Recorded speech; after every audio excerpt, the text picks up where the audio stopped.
Hello everyone and welcome all of you. मैं Sanjeev Kumar Verma, assistant professor EAFM government college Jodhpur. आज चर्चा करेंगे बीकॉम द्वितीय वर्ष के पेपर सेकेंड अंतर्राष्ट्रीय व्यापार एवं वित्त के बारे में। पिछले वीडियो में अध्ययन किया था अंतर्राष्ट्रीय व्यापार के कौन कौन से लाभ है।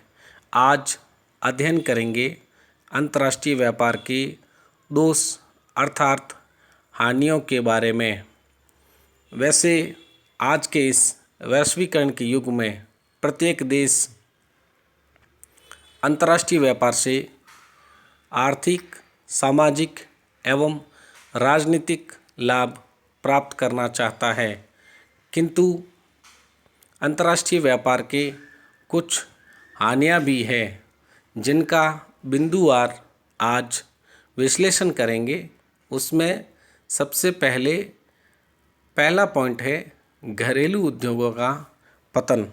आज के इस वैश्वीकृत अर्थव्यवस्था के युग में प्रत्येक राष्ट्र दूसरे राष्ट्र से प्रतिस्पर्धा की भावना रखता है, अर्थात विकसित राष्ट्र साधन संपन्न होने के कारण अपने उत्पाद दूसरे देशों में बेचने में सफल हो जाते हैं, किंतु अर्धविकसित एवं पिछड़ी अर्थव्यवस्था वाले देश जिनका कि घरेलू उद्योगों को संरक्षण नहीं मिलने के कारण वो विदेशी व्यापार में पिछड़े जाते हैं और उनके घरेलू उद्योगों का पतन शुरू हो जाता है।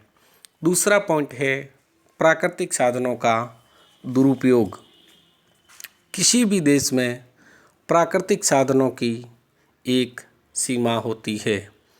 अंतर्राष्ट्रीय व्यापार के कारण पिछड़े राष्ट्रों के प्राकृतिक साधनों का उपयोग विकसित राष्ट्र बड़े पैमाने पर करने की चेष्टा करते हैं, अर्थात विकसित राष्ट्र प्राकृतिक साधनों का अधिकतम सदुपयोग करके अधिकतम लाभ कमा लेते हैं, किंतु पिछड़े एवं अर्धविकसित राष्ट्र प्राकृतिक साधनों का पूर्ण उपयोग नहीं कर पाते हैं और उनकी अर्थव्यवस्था पिछड़ जाती है। तीसरा पॉइंट है आत्मनिर्भरता को हतोत्साहन। अंतर्राष्ट्रीय व्यापार से प्रत्येक अर्थव्यवस्था एक दूसरे पर निर्भर हो जाती है, अर्थात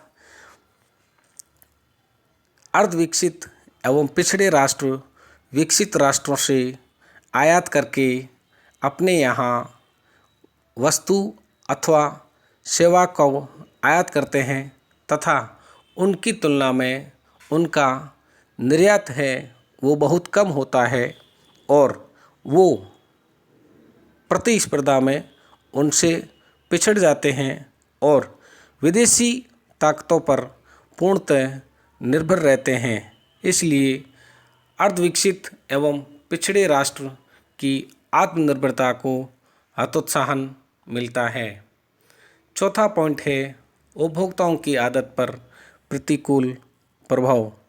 अंतर्राष्ट्रीय व्यापार में उपभोक्ताओं को अनेक प्रकार की सस्ती वस्तुएं मिल जाती है तथा साथ ही साथ हानिकारक वस्तुओं के आयात से देश के उपभोक्ताओं में उनका उपभोग भी बढ़ जाता है।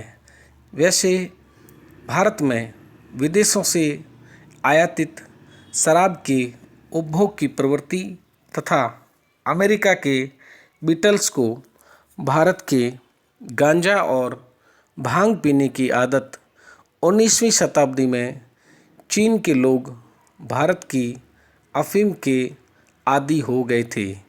ये सभी प्रभाव अंतर्राष्ट्रीय व्यापार के कारण परिलक्षित हो रहे हैं, अर्थात देशवासियों के स्वास्थ्य, चरित्र एवं आदतों पर बुरा प्रभाव पड़ता है। नेक्स्ट पॉइंट है राशिपातन व गला घोंट प्रतिस्पर्धा।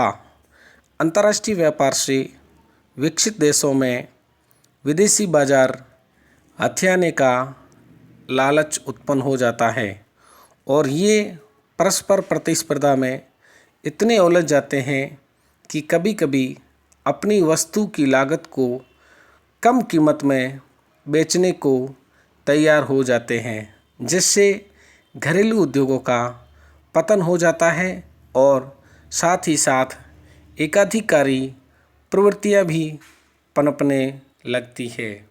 नेक्स्ट पॉइंट है अति उत्पादन या कम उत्पादन का भय। अंतर्राष्ट्रीय व्यापार से अंतर्राष्ट्रीय विशिष्टीकरण को प्रोत्साहन मिलता है और बाजारों का विस्तार होता है। बाजारों के अत्यधिक विस्तार से मांग का अनुमान ठीक तरीके से नहीं लग पाता। प्रत्येक देश अंतर्राष्ट्रीय व्यापार से अधिक लाभ कमाने की चेष्टा करता है। विश्व में उत्पादन आधिक्य आर्थिक मंदी का कारण बनता है।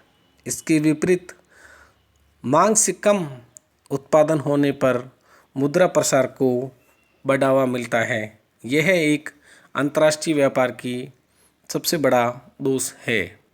नेक्स्ट पॉइंट है प्राथमिक उद्योग वाले देशों को क्षति। अंतर्राष्ट्रीय व्यापार में विशिष्टीकरण से कृषि प्रधान अथवा प्राथमिक उद्योग प्रधान पशुपालन, खनिज खोदना, चाय बागान देशों में उत्पादन की मात्रा बढ़ाने पर सीमांत उत्पादन ह्रास नियम अर्थात लॉ ऑफ डिमिनिशिंग रिटर्न्स लागू होता है, जबकि औद्योगिक प्रधान देशों के औद्योगिक उत्पादन बढ़ाने पर सीमांत उत्पत्ति वृद्धि नियम अर्थात लॉ ऑफ इंक्रीजिंग रिटर्न्स लागू होता है। इससे औद्योगिक प्रधान देशों को कृषि प्रधान देशों की अपेक्षा अधिक लाभ मिलते हैं और व्यापार शर्तें कृषि प्रधान देशों के प्रतिकूल रहती है। नेक्स्ट पॉइंट है आंतरिक उपभोग में कमी। विदेशी मुद्रा अर्जन के लालच में जब देश से बड़े पैमाने पर उपभोग वस्तुओं का निर्यात किया जाता है तो आंतरिक उपभोग के लिए पूर्ति कम रहती है। इससे देश की जनता को उपभोग में कष्ट उठाना पड़ता है।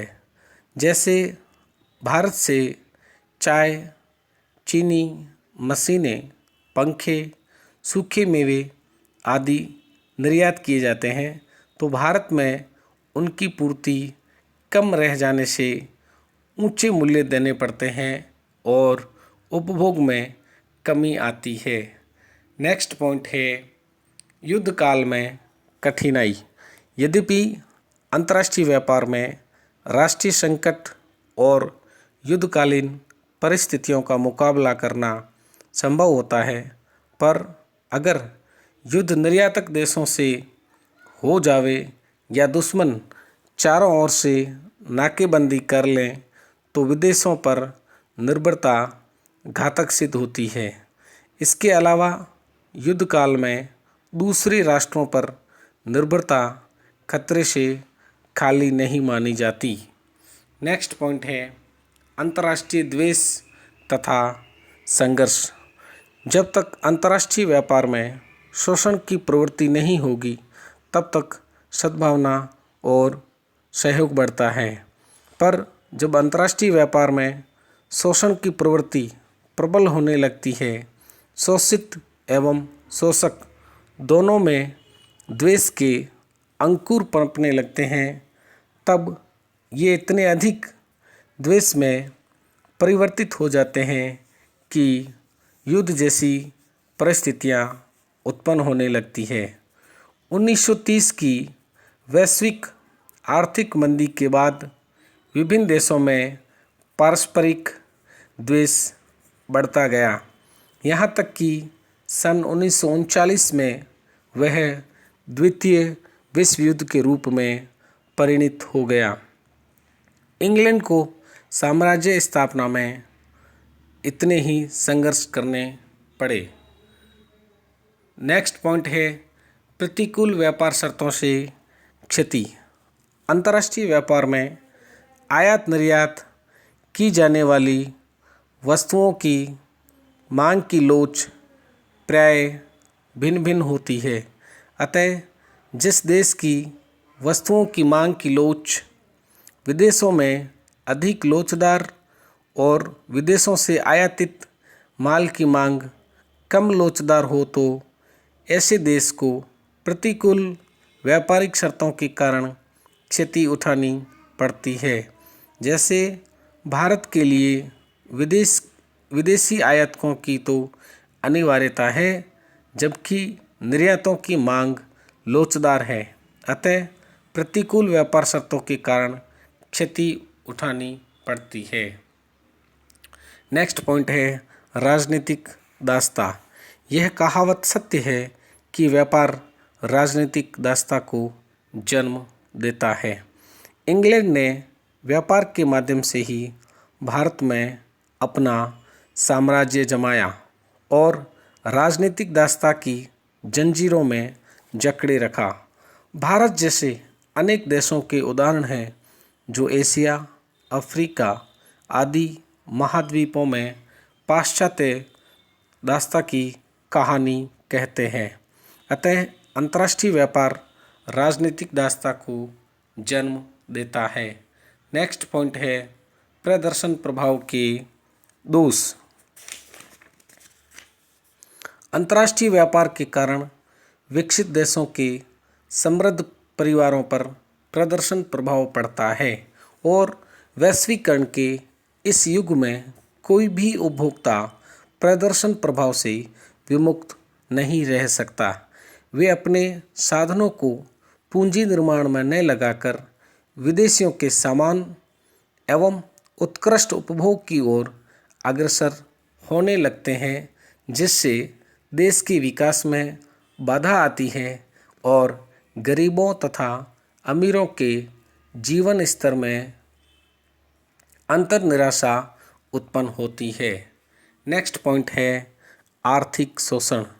अंतर्राष्ट्रीय व्यापार की असमान शर्तों के कारण विकसित राष्ट्र अर्धविकसित एवं पिछड़े राष्ट्रों का शोषण करते हैं, क्योंकि अंतर्राष्ट्रीय स्तर पर व्यापार की शर्तें विकसित राष्ट्रों के अनुकूल होती है एवं पिछड़े राष्ट्र उनके प्रतिकूल होते हैं। इसलिए पिछड़े राष्ट्रों का एवं अर्धविकसित राष्ट्रों का आर्थिक शोषण संभव है। Thank you.